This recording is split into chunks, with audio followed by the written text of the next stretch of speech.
Bom, então a gente vai começar a parte teórica da aula de hoje, que é bem simples, né?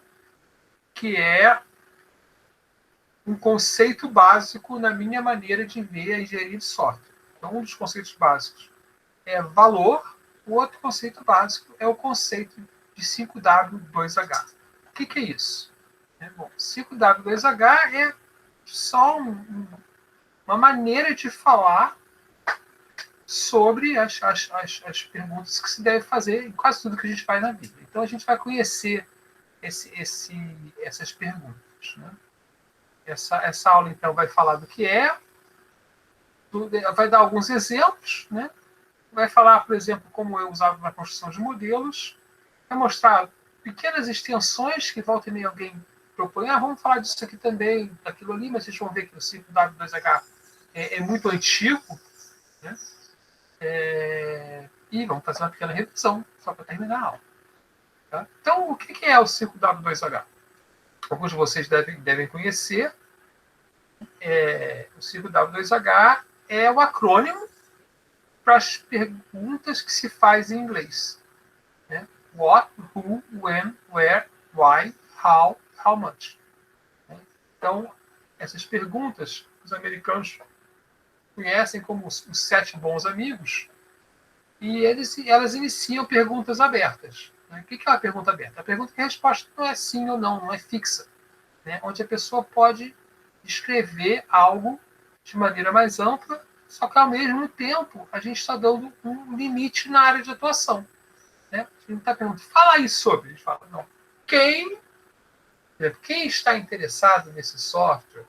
Quem vai lucrar com esse software? Quem vai pagar? Então, essa pergunta ajuda a pessoa a trabalhar e nos ajuda a entender um problema por várias facetas. Né? Obviamente, a gente vai ter uma tradução, né? A gente quer saber o que, quem, quando, onde, porquê, como e quanto custa. Essas perguntas elas aparecem e são ensinadas em várias profissões e elas aparecem explicitamente em vários métodos de engenharia de software. Não aparecem em todos explicitamente, mas vão aparecer implicitamente de alguma forma. Então, a pergunta aberta é a pergunta que dá a oportunidade de responder livremente, né? Não te dá uma opção. Né? Isso faz com que a pessoa pense, em vez de você perguntar, você torce para o Flamengo ou para o Fluminense? Você pergunta, para qual time você torce? Então, você abre a pessoa pode falar, eu torço para o Barcelona. Né, que não estava nem na sua cabeça quando você fez a pergunta para um carioca, você esperou que ele respondesse um time do Rio. Então, essa expressão própria, mesmo que num âmbito limitado, para a gente entender a faceta, ela é muito importante. Então, a técnica 5W2H ela envolve fazer perguntas abertas, são perguntas que a resposta não está dentro dela, né, e se propõe a responder essas perguntas em todas as situações onde você precisa entender ou projetar algo. Algumas dessas perguntas podem ser feitas mais de uma vez. Por exemplo, no contexto, eu posso perguntar quem é o cliente, quem vai pagar, quem vai desenvolver. Então, isso aí também é importante da gente notar. E cada resposta pode ser clara, né, ou pode não ser necessária. Por exemplo, se ninguém vai pagar, você não precisa perguntar how much. Né? Mas muitas vezes a resposta precisa ser melhor esclarecida. Né? Você pode perguntar para você, quem vai dar a nota? Um professor. O que é um professor nesse contexto? Não, é um professor do departamento, não, é um professor específico, é alguém que tenha o título de professor, mas pode ser qualquer um desses alguém, chamamos assim, né? Então a gente tem essa especificação até entender melhor. De onde vem isso? Né? Então, quem inventou isso aqui? Foi um americano? Né? Não, isso vem pelo menos desde Aristóteles, né? Que vai falar de ética e retórica, e ele vai falar das 7 circunstâncias. Né? Quem, o que, quando, onde, por quê, como e por que meios. São muito semelhantes ao 5W2H. Né? Acho que por que meios é o how much, né? Que a sociedade moderna tem que pagar. Né? Então, o resto é igual. Ok? Então, vamos ver quais são as vantagens, né, que a gente tem com perguntas abertas. Primeiro, livre expressão do entrevistado. Essa livre expressão pode fazer com que detalhes não conhecidos do entrevistador venham à tona. Né? Você pergunta quando, né? Aí esperando que o cara fale, você fala, poxa, eu estou achando que ele quer esse software aqui, né, até o dia 23 de março, vamos dizer. Aí ele fala, quando? Né? Ele fala, não, eu preciso desse software, né, até um mês depois da eleição, ou até um mês depois do carnaval. Aí você começa a entender, né, onde os requisitos reais aparecem. Mas por que depois do carnaval? Não, porque antes do carnaval nada acontece, a gente não gasta muito dinheiro, depois do carnaval libera a verba, então a gente pode fazer implantação, ou contrata funcionário novo, a gente vai treinar no software. Começam a aparecer coisas relacionadas até a outras perguntas do mesmo tipo, né? Porque você deixa o usuário falar e não escolher uma múltipla escolha. Eles servem sempre como preâmbulo de algo, né? Mas também serve para registrar decisões. Ou seja, se você. Vários de vocês, né, pensaram numa questão, né, e alguns escreveram o problema, não, ou alguns falaram, né, acho que só um grupo escreveu o problema, né, mas alguns falaram o problema. Eu tenho aqui o problema quando eu leio o mangá, eu me esqueci da história. Aí eu posso perguntar, por quê? Né? E aí você vai me dizer alguma coisa, né? E eu vou falar, bom, então vou fazer outras perguntas aqui relacionadas a esse problema. Né? Uma pergunta esclarece a outra, né? Por que você quer isso? O que você quer? Quando você quer? Então elas se apoiam, né? E exigem que o usuário pense. Né? Principalmente se você perguntar de novo, né? Mas quem é essa pessoa? Porque pode falar, é o professor. Mas quem é esse professor? Aí o usuário pode, não, é um professor de computação departamento, ou um professor que dê aula de computação em qualquer lugar na universidade. Né? Ou um professor que dá prova, ou um professor que corrige prova. E aí começa a criar melhor, né, a ideia do que a gente está fazendo. Desvantagens é quando você bota a múltipla escolha, a pessoa é mais rápida na resposta, né? Pode gerar muito dado, né? E se as perguntas forem muito pessoais, pode deixar o usuário desconfortável, porque ele vai ter que falar algo que não está naquelas opções e ele pode se sentir mais desconfortável do que falar uma daquelas opções. Então, por exemplo, uma coisa é eu perguntar para você qual é o seu salário, né, quanto você ganha, né, e outra coisa é perguntar em que faixa salarial você está e botar 5 opções. Né, ganha pouco, ganha muito, uma coisa assim. Então, a gente tem algumas vantagens e desvantagens, e a análise também, mas se você faz muitas perguntas, né? Vou entrevistar 1000 pessoas, aí a pergunta aberta ela vai causar um trabalho maior de análise do que a pergunta fechada. Por isso que questionário distribuído geralmente é múltiplo escolha. Okay. Exemplos de uso, bastante simples, né? Então, uma que eu aprendi o uso desse método quando eu fui ser estagiário em empresa, né, que na reunião eles sempre faziam um quadrinho com os 5 dados 2H, né, na coluna, e aí cada item da reunião era uma linha e tinha que definir tudo isso. O que deve ser feito, quem é responsável, quando deve ser entregue, onde deve ser feito, por que deve ser feito, como deve ser feito, por que será feito, por quanto será feito.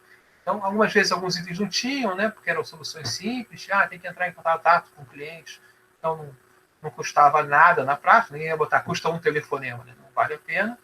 Né? Mas, às vezes, você tinha que, tem que comprar equipamento novo, quanto pode gastar? Pode gastar 20 mil reais. Né?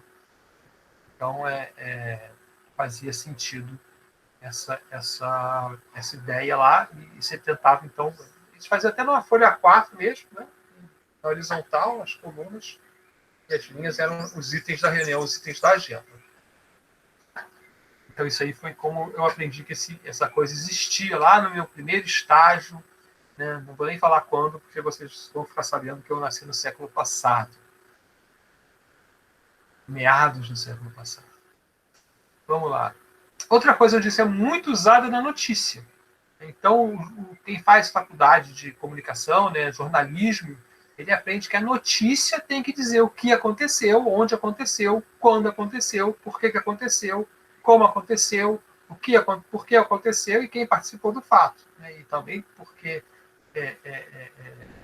até quanto custou, né, o prejuízo que causou. Então, sempre que você olhar uma notícia, você vai ver aparecerem essas informações, né, sendo que o que aconteceu, por exemplo, é muito mais importante, né, tem que aparecer logo no início. E tem exemplo aqui do plano de ação, semelhante àquele que eu falei, só que é para um projeto, né, e várias pessoas, né? Então, o que as pessoas vão ter que fazer, por que vão ter que fazer, e coisas assim. Né? Então, essa é uma template que eu achei na web. Né? Esse aqui é o template que eu achei na web do que eu fazia lá, né? Da reunião. Agora está um pouquinho fora de ordem aqui, né? E aqui é o exemplo da notícia, né? Uma notícia aqui do Bolsonaro, né? Brasília, onde aconteceu, no caso, até. Um dia depois é quando vetaram a proibição para as companhias aéreas correm pelo espaço abaixado, né? Porque o presidente Jair Bolsonaro, quem justificou a decisão afirmando, nessa terça-feira, é outra informação de dia, de quando, né? As empresas menores, ele é o porquê. Então, a gente tem aí uma ideia, né, da construção de uma notícia a partir de ter todas essas informações. Tem que ser levantadas, podem ser levantadas num quadro e aí tem que escrever um texto, de alguma forma. Eu tenho um exemplo aqui de uma investigação também que eu peguei num site da web, né, mostrando como o 5W2H é usado para resolver a questão de por que um problema ocorre, né? Aqui é o problema que está assumindo o papel do departamento, o cara está gastando muito com papel, ele descobre que é porque um pessoal de outra área vem pegar papel na área, né? E aí vocês podem dar uma lidinha nisso aí depois, mas é isso, ó, você vai fazer uma investigação, né, sobre um problema, você tem que resolver todas essas questões do problema. Logo depois que vocês fizerem essa atividade, a gente vai usar uma metodologia de ágil de descrever um projeto que responde isso. Por que, o que, quem, como e quanto. Isso aí é um canvas, né, um quadro que a gente vai preencher. E vai preencher da esquerda para a direita. Né, e isso é uma filosofia de trabalho também, que eu coloco aí bastante importante, que é não fazer nada sem saber por quê. Então, em engenharia de software, muitas vezes a pessoa vai focar no o quê e esquece que tem que saber o porquê.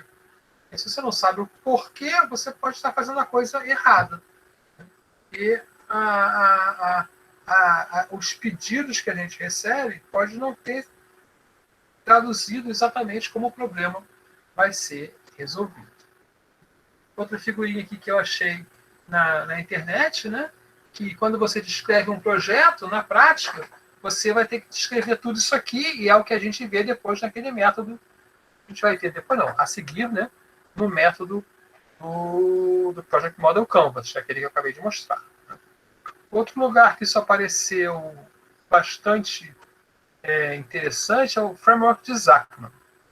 Então, o Framework de Zachman, ele é algo que eu podia até falar mais durante o curso, provavelmente eu não vou falar. É uma parte de muito alto nível no contexto de gestão de sistemas de informação, né, em uma organização. Tá? E ele descreve, para você descrever toda a cultura não, né? Tudo que há de sistemas de informação, da arquitetura de informação da sua empresa, que chama. Né? Então, o Framework de Zachman, ele descreve a arquitetura de informação da sua empresa. Então, ele trabalha, vamos olhar aqui com que ele trabalha. Com níveis, né?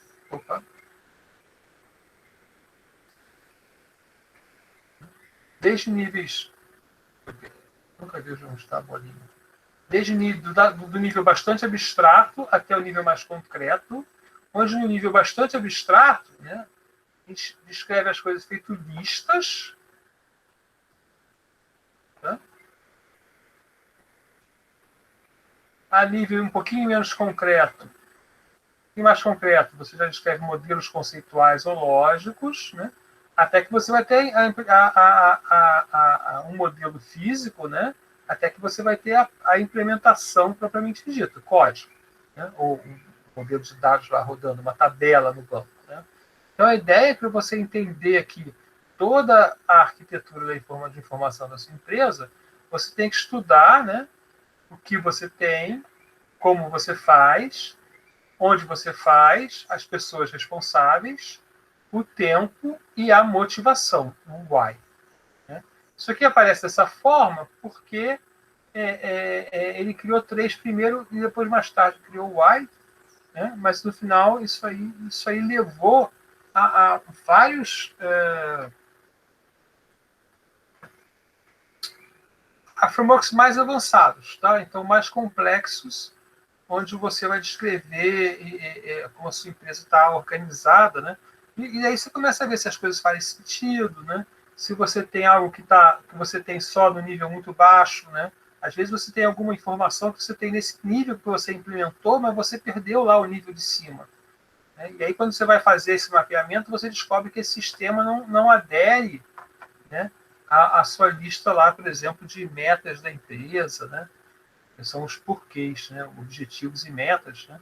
Aí você fala, tem um sistema aqui, né, que não adere àquilo lá. Então você vai recuperando toda essa informação sobre os sistemas de informação, sobre a arquitetura de informação da sua empresa.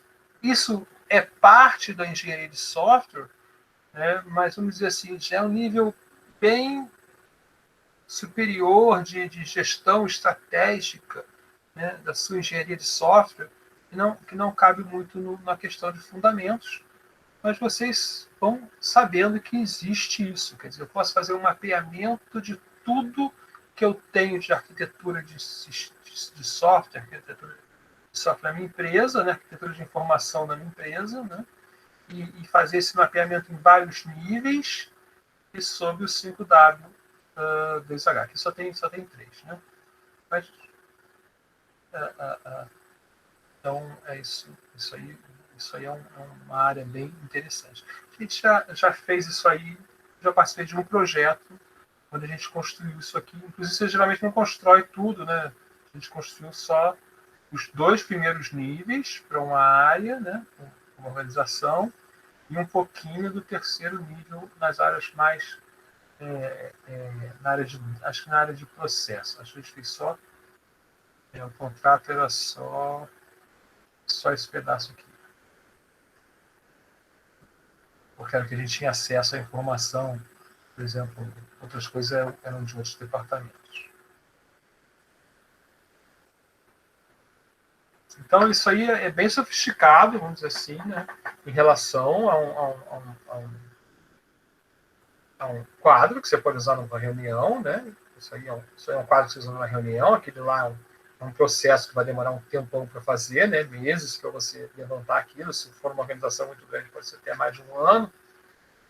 Né? A notícia é bem pequenininha, o jornalista aprende aquilo na faculdade, quando vai escrever a notícia tem que se lembrar de escrever isso, né? Essas informações. Então a gente vê que a ideia varia, né? De um tempo muito pequeno, que é uma pessoa escrevendo uma redação, né, vamos dizer assim, né, até uma empresa se organizando para ter uma arquitetura de informação de qualidade.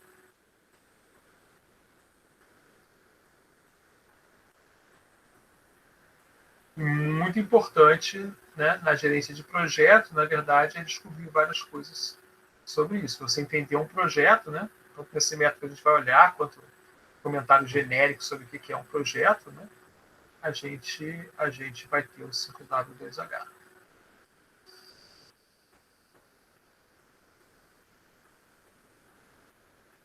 Na construção de modelos, né, a gente vê desaparecerem algumas vezes de maneira implícita. Né? Então, por exemplo, o que é essa pasta? Sempre que você faz um quadradinho lá no modelo, você geralmente está descrevendo um quê. A maior parte dos modelos, elas se tratam de descrever o quê. Mas aí a gente, para documentar o modelo, a gente tem que, por exemplo, dizer quem. Como ou como, talvez, né? Como esse requisito apareceu, né? Como esse objeto apareceu. Quem usa esse objeto? Quem propôs esse objeto? Quem descreveu esse objeto? E por que ele está presente? O que ela significa? Então, essas perguntas, elas nos ajudam a garantir que o nosso modelo está bem feito. Né? A gente vai questionar o modelo, né? e vai descobrir o que vai acontecer. Né? Onde essa parte vai ser usada?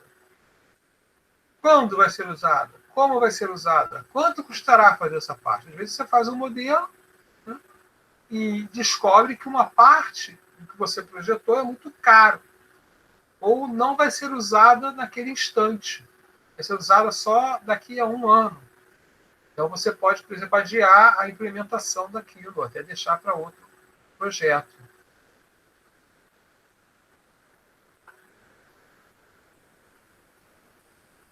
Então, essas são coisas que, por exemplo, aparecem, como eu falei, né, implicitamente, quando você faz um modelo de entidade de relacionamentos. Né? Um modelo de entidade de relacionamento mostra o que. Né? Assim, essa palavra que não existe. Né? Então, você, para questionar o modelo, você começa a perguntar, né, quem ela é, quem é o responsável, quando deve ser utilizado, em que parte do sistema, em que parte da organização. Associar, por exemplo, itens de um modelo de entidade de relacionamento à parte da organização é uma coisa comum. Né? Quando, por exemplo, na Petrobras, por exemplo, né, você tem um banco de dados global para toda empresa, né? Então, geralmente, as entidades elas são propriedades de pedaços da organização. Só pessoas daquela área podem mexer via um software, né, naquela entidade. As outras pessoas podem só usar. Então, quem é que pode incluir um funcionário novo? Só quem está usando o software de gestão de pessoal dentro com uma senha, né, do RH. É um gerente de uma área, porém, pode querer consultar os funcionários que existem na área dele para dar autorização para mexer numa informação sobre o preço da gasolina. Né? Ou para dar para a pessoa poder marcar quem criou um pedido de manutenção. Né? Ele vai lá, isso é um funcionário da Petrobras, tem que estar lá no RH. Okay?